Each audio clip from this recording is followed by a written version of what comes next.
during this segment, we're going to talk about one of the most commonly used dodges in the sport of lacrosse, especially at the higher levels, and that's a change of direction dodge.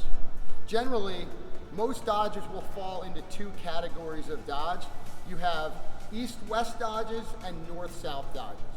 In an east-west dodge, I have to turn my head to see the goal. My shoulders are not square to the goal.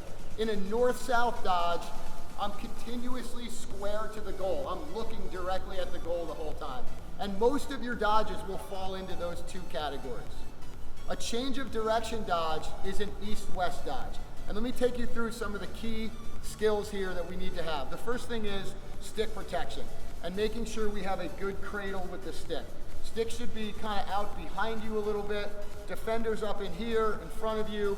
Stick should be out away, and we want to have a nice smooth wrist cradle. Stick is in our fingers, good little wrist cradle. All right. The next key to a change of direction dodge is the footwork. All right.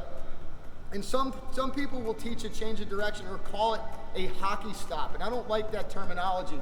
In a hockey stop, you're going to kind of skid your feet and sort of stop. In a change of direction, the way I teach it, you're going to keep your feet moving continuously throughout the dodge.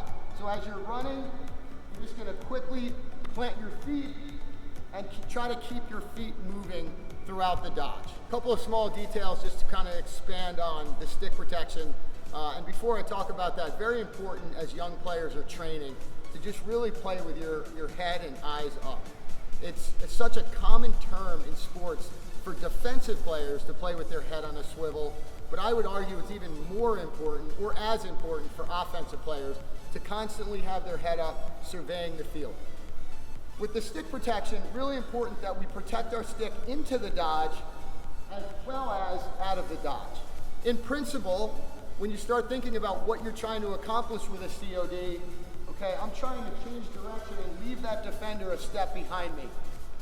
If I turn and leave my stick, that's right where he is, and it's an easy target. So make sure young players protect their stick with a good cradle into the dodge, pull the stick in between their shoulder blades, and come out of the dodge with their stick just as protected. It's going to make you a lot better and more dangerous offensive player.